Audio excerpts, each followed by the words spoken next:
What's up, y'all? Welcome to En La Calle, your favorite podcast coming out of Portland, Oregon. We got special guest DJ Fuego all the way from North Carolina. Let's give it up for DJ Fuego. I figure add effects and shit later. Insert effects right there. All right, so every podcast that we've been doing, we started with a dap check. Let me explain it a little bit. All right, bet. The boys and I have been basically, we dap up every time we say peace, right? With your boys, you always say, hey, man, have a good night. Boom, peace out.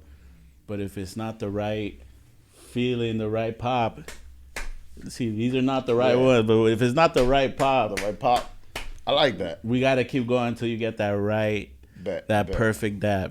So I'm going to do my dap with DJ Fuego to bless this podcast. Let's go. Let's do it. You don't got to get up. Or, I mean, if you feel better. I'll get up. All right, man. I'm going to even take off my fucking rings. Check this out. There can't be nothing in the way. All right. Oh, now they gotta do it again. They still need to hear them pop. Woo, There you go. That's the one. Let's go. That's the one. Let's go. 3 tries. Come on. That ain't bad. We try to aim for 5 tries or else we give up, and it's just it's a bust. I know, right? But we did it in 3. We good. Let's go. I like it. All right. So DJ Fuego, man, he is one of the greats coming out of North Carolina. We are old friends. We've actually gone out to North Carolina and rocked out with him, DJ Proceed, myself, and DJ Denver. Back in the day, pre-COVID times, when shit was going great. It was great back then. It was Even great. though shit is amazing right now, there was just this whole other timeline that got disrupted, you know? Shit is definitely amazing. I mean, if you see Calle, Hey. it's crazy over there. It's Come crazy on, man. downstairs. So, yeah, I mean, I can't wait to be back out there, man. Back then, you showed us a lot of great hospitality, took us to some dope-ass barbecue spots, you know. Oh, yeah. Some of that good southern food. And, yeah, man, it was a great time out there. The crowd out there is definitely, they got their own little vibe, their own little taste. Man, So, Portland got his own vibe too, man. It's hey, crazy. That's the cool shit about being a DJ, right? You get to experience all the vibes of the cities. Bro, you know what's crazy? Like, what really surprised me is that, you know, coming from the East Coast, is that you think that when you come to the West Coast, like Portland, Seattle, things like that, like, you think that they don't know much about, like, dembow, the newer stuff that comes out and all that. Man, the first time I came out here and I started playing, like, some dembow and all that, I'm like, oh, I'm in my element now. Like, That's right. like everybody vibes with everything out here. Yep. That's what I like about it, because they show mad love, Mm-hmm. and they fuck with you. Hell yeah, man. Nah, it's been cool to be able to bring other city vibes, you know, other DJs from other cities, and just watch how the crowd is kind of like, yo, this is a little different, but we're fucking with you, and like, it's just it's a party, and we're about to experience that again tonight. So I'm excited. Oh yeah, to hear you play. It's always a good thing too. Like it's always a good thing to have like that little mix of something different. You know, whenever you have a different DJ from somewhere, like whenever you guys came from the West Coast or the East, it was the same thing. Yep. Like you guys brought that flavor from the West Coast, and the people were like, "Yo, like, all right, who's this? Who are these people?" Like, like we don't hear these a lot, but when we hear it, exactly. It's a So it's like vice versa. Like Shit, everybody actually, likes that. To the vibes. Cheers. That's right. Cheers, bro. Shout out Ron Medellin. Ron Medellin. All right, man. So yeah, let's give them a little, kind of breakdown of where it all started. As I mentioned before, back when Brian, myself, and Denver were first starting off with doing our events, we were definitely looking at other cities and who was, doing basically the type of shit we were doing, but in their own cities, in their own ways. Yep. And, we eventually brought you out. And, yeah, man, we hit it off since we met. Yeah. That was what, 2018? Yeah, 2018, 2019, something like that. Yeah. Crazy. It's like time flies. Like yeah, you think about it, like time flies, bro. Yeah, so it really does. And it feels like it hasn't been that long. No, like it's like I come back and like we see each other and it's like, bro, like you don't miss a step. Yep. It's all love, man. So yeah, we brought you out, and then you were kind enough to get us some gigs out there, and we got to experience a whole nother state. And just as a newcomer into the nightlife scene, that shit was amazing to me. That was my first time ever in North Carolina, or even back then, just traveling the states like that. So yeah. that shit was fire. But yeah, man, one thing I guess I want to start off with is you took us out to some spots, and there's a big difference between Portland that we noticed when we went out there with you. What'd you notice? The after parties, man. We were lit till what, 5 a.m. Man, yeah. Hookah. The hookah vibes out in the East Coast are fucking... Pretty much any clubs in the East Coast are gonna have hookah lounges. I mean, or hookah at least at the club. Yeah. Man, you know, that was something different I have to get used to in the West Coast. They didn't really have that. I guess you're trying to be healthy and all that stuff. I guess, you know, it's not bad. Tobacco, cancer, all that shit. I guess, you know. Shit, but yeah, man, like, you know, we got to party with you, go to the hookah lounge, fucking... I still remember your homie that was doing crazy ass bachata dances. Oh yeah, at fucking 5 a.m. in a parking lot, bro, off the phone speaker, right? Killing it with the bachata steps. Sheesh. Man, just wait till it warms up again. Like over there. Oh my goodness, man. There's always something going on until late. Yeah, man. So I mean, that's where kind of we start off, and yeah, we got to know a little bit about you. We even went to your house to watch like a boxing fight. I remember. Yeah. Met your crazy ass dog and shit. Yep, she's still crazy as hell. Yeah, man. Same energy. And that's where we got to know that you're a firefighter, bro. Yes, sir. Sheesh. How many years in the game you had? In case you want to know, that's why the name DJ Fuego comes up. Because when people find out that I'm a firefighter, yo, they're like, "Oh, DJ Fuego, that makes sense." I'm like, there you go. There you go. It clicks. Yep. How many years, bro, in the game? So I've been a firefighter now for 16 years. So it's been a minute. You know, been doing it for a while. And I'm like, I have a passion for that, and I have a passion for DJing. And it's like, why can't you do both things? Yeah. Why not? You can be great at whatever you want to do. So I'm like, you can be a good firefighter and you can be a good DJ. Yeah.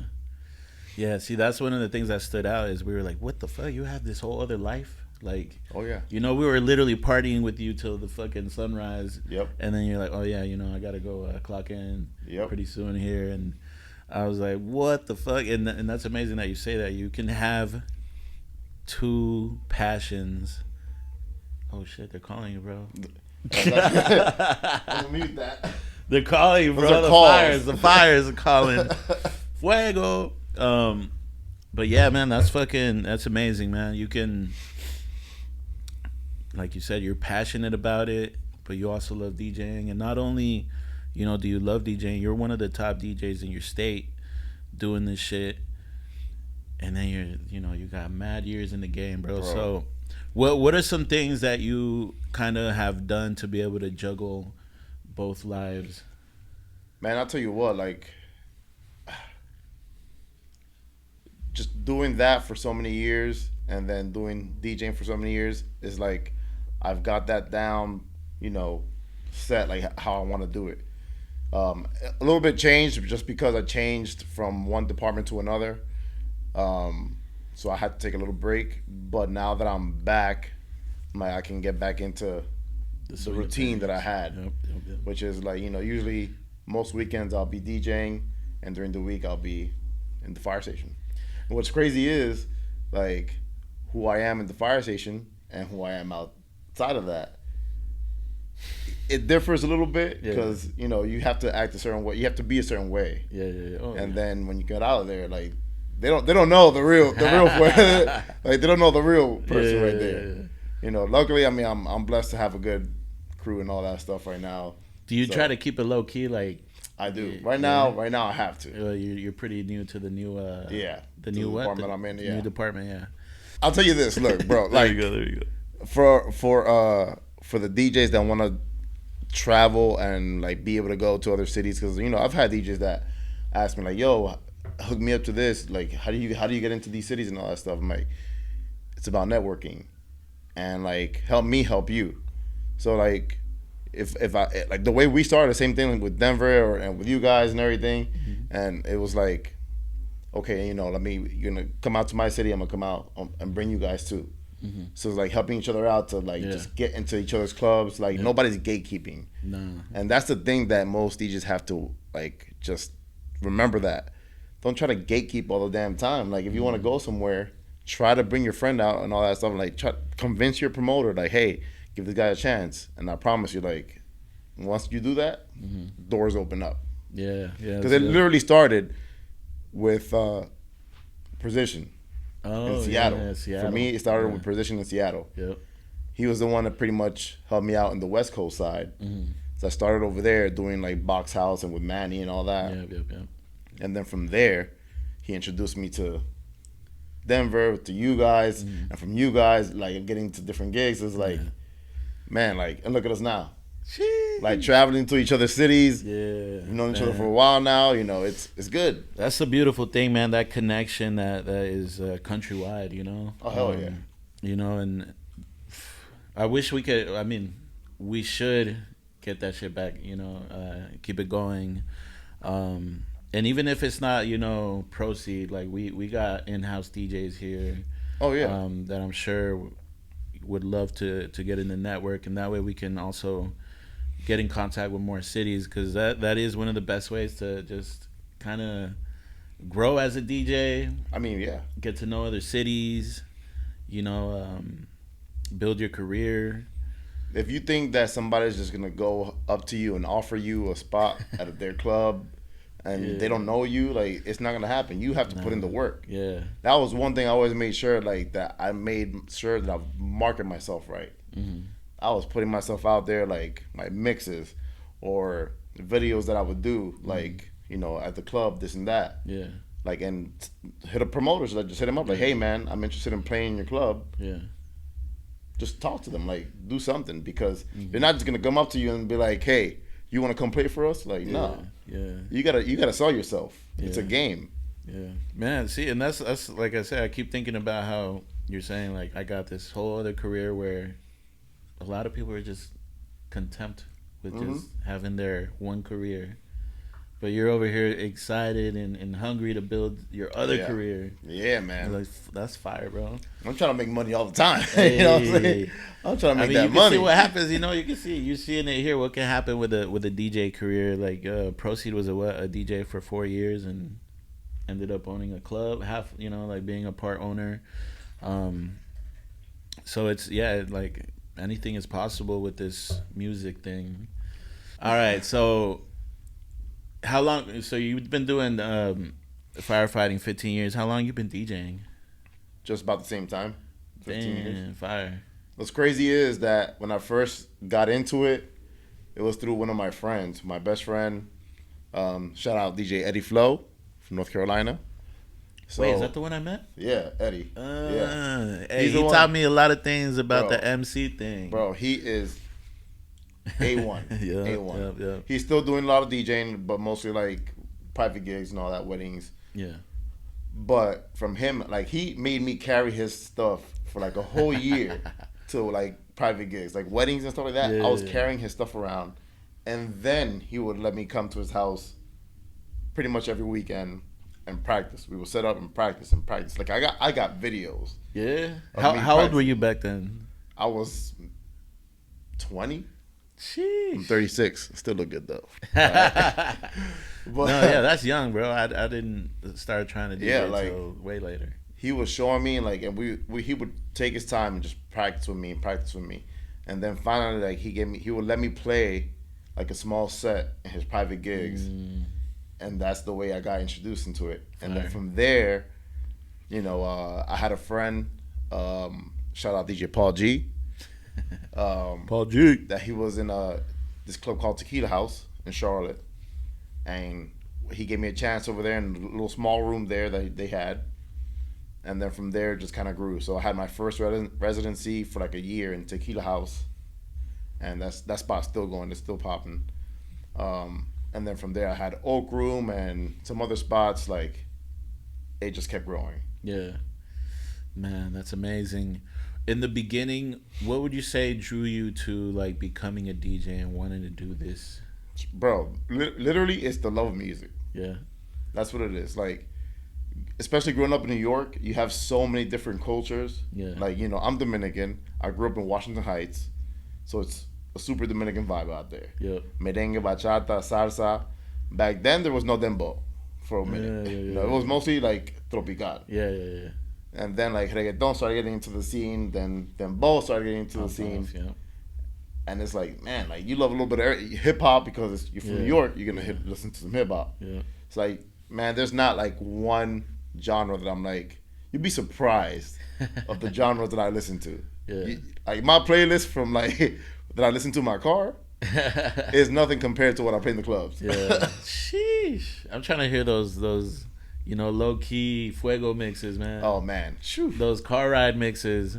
That's right. Check me out on SoundCloud, DJ Fuego NC. DJ Fuego NC. SoundCloud. Sheesh. That boy ready. That's right. Now in this long, illustrious career that you've had with DJing, what are some of the highlights that you've had so far? Just maybe traveling. I think for me, really, is this. Yeah. It's like building these friendships that like years later I come back. Like it's been like what? It's been like maybe a little bit over a year. It's been almost 2 years or so that I've been back in Portland. Yeah. And it was like, bro, man, like it was so good seeing you guys again. Like I'm only here for literally for 1 day, and hopefully I'll be back soon. Oh, of course. I'll be back soon. Of course. Hey, I'm just gonna write your name on the. I saw the calendar out there. That's sometimes what we do is like, fuck it, let's just write his name here, and if it works out, it works out. That's it. But yeah, man, no, like I said, these connections that you make especially from coast to coast, like it's valuable, bro. It's friendships. For me, I mean, I don't just do it just to try to gain something myself, no. because that's just not the way I function. Mm-hmm. Like I build friendships with people. Yeah. So that's why, like with you guys, like even though we might not talk all the time and all that, but as soon as we see each other, it's like, bro, man, it's been a minute. Let's catch up, Yeah. And here we are. Damn, that sucks. Upstairs. You're only here fucking not even 24 hours more. Like barely that. Yeah. Barely that. Yeah, like what, 12 hours? Mm-hmm. Damn. Well, yeah. Next time we book you, man, try to do a little spot, hold a little time in maybe the Sunday. Cheers, for sure. Man. Cheers to that. Salud. From Medellin. All right, and now, obviously not everyone that's listening is too interested in, what goes on in the mind of a DJ. I'm sure there are, and we're dropping gems on that, but let's say one of the questions I've been asking every DJ we bring out, for people that maybe don't know DJ etiquette, what are some suggestions you might have for people that have requests? Oof, requests. How do you handle, maybe a good, bad, money, no money request? So, man, I think it really depends on how the person comes up. Comes up about it. Yeah. Like if you come up demanding a certain song, it's probably not gonna happen. I might shake my head and be like, yeah, I got you, because I just want you to go away. Mm-hmm. But if you're respectful and you come like, hey man, could you play this at some point tonight? Cool. Yeah. I could do that. But don't be coming up here like, hey man, I want you to play this, or play something good that people can dance to, and then there's a whole floor full of people already dancing. Like the memes that you see online are exactly how it is. It's crazy. But like if you're respectful and you come up to the DJ and like, hey, by any chance could you play this song? Sure, because you don't know if we go from a reggaeton set to dembow set to guaracha set, you're building up that BPM and you're trying to build up the night, especially depending on what time of the night it is. Yeah. Like if you ask me for a certain song at 10 o'clock at night, I might not play it just yet. Like if it's a popular song, I'm gonna wait till it's a good crowd. Yeah. So it's just knowing the timing there. Exactly. I mean, if people are watching this and they're like, okay, I didn't know, I think the best way to go about it is especially if you know music and little, just if you like a certain type of music and you start to hear the, oh, okay, I like this music, and you have a song that you know matches with the vibe, I'm sure there's not gonna be much problems. Like if you come up with a good idea to a DJ, you'll be like, oh shit, hey. Like, that's another thing you said right there. It's just picking a song that matches the vibe that's going on right now. Yeah, yeah. If you come with like, can you play some fucking Keith Urban, like country, like what? Yo, we're playing Dembo 120 BPM. But you know, like a few weeks ago, we did a private party, and you know, you can never expect too much out of those. But someone came up asking for Janis Joplin. What? And we were like, hold up, like the old, like, you know, the old school rock lady legend. What? All her songs are hella old school, like slow and just rocky. Like, read the crowd. Yo, read I don't the think crowd. We can help you, my guy. But yeah, man. Is there anything you want to tell maybe up and coming DJs, something inspirational, follow you? I mean, shoot, all I can say is you got to put in the work. Hey, you got to put in the work.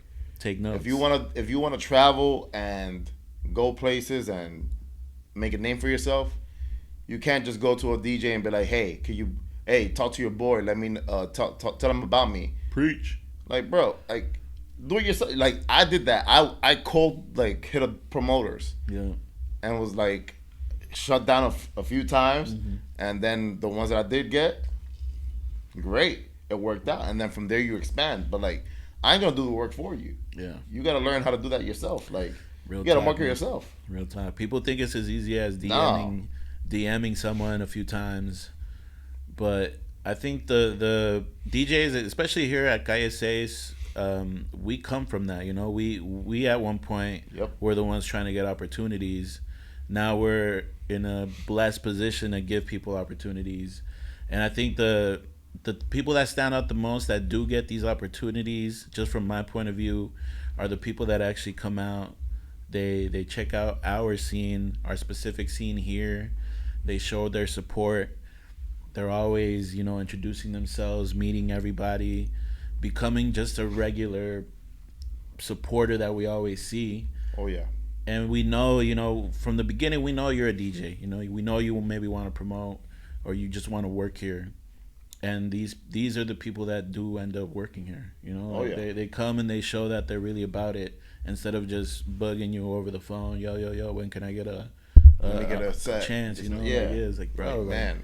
You know, like if you came on a 10 p.m. on a Friday, we might let you hop on just to hear you DJ. You know, like we gotta hear these DJs sometimes play. You know. And that being said, social media is pretty much your best friend. Yep. Because right now, the way it is with DJing and all that stuff, it's all a marketing game. And I mean, I'm telling you, it's all a marketing game because it's the truth. You don't have to be the hottest DJ, like technical wise, like, you know, do you play on vinyls or do you play on CDJs and this and that, or, you know, can you be matched? Like, it's a marketing game. Yeah. Everything that promoters go off of now is like what they see on video. Yeah. If you're at a club, get somebody to record you like DJing. Yeah. If you're at, you know, at home, like you still haven't gotten a booking yet. Yeah. Promote yourself, like do something. Yeah. Especially if you know you're nice with it, like record yourself. Yeah, absolutely. Doing some dope shit. There's still DJs in New York that are like LMP DJs or this and that, like that record themselves DJing. Yeah. Post it online, and it's like it gets them gigs. Yeah. Exactly. Hey, you could go TikTok viral and get gigs from everywhere in the U.S. Right now, the shit, bro. Like literally, that shit is happening all over the place. These DJs, these bedroom DJs, are starting to get crazy opportunities just because they posted their dope idea. And I'm not even mad at it. I'm like, bro, like I like creativity. Yeah. Like if you got a creative way to get yourself into somewhere, by all means, do it. Yep. But you better back it up. Exactly. You better back it up because when the club is packed, when the club is packed and it's 12 a.m., you better come in with some heat. Yeah. Which is what I'm about to do here in a little bit, baby. Hey, let's go. Let's do one last cheers. Yep. That was a quick little podcast because we got a little time crunch, but we're glad to have you back in Portland. Let's go kill it tonight. You know the vibes, baby. DJ Fuego. I'm All out. right, tune in. Make sure y'all follow DJ Fuego on all socials, and we'll see y'all for the next one. This was En La Calle, Calle 6 podcast. It's your boy Shadow, and we out. Yeah, baby. You definitely were dropping gems. So Oh man, it was great. That shit was good. That shit was good.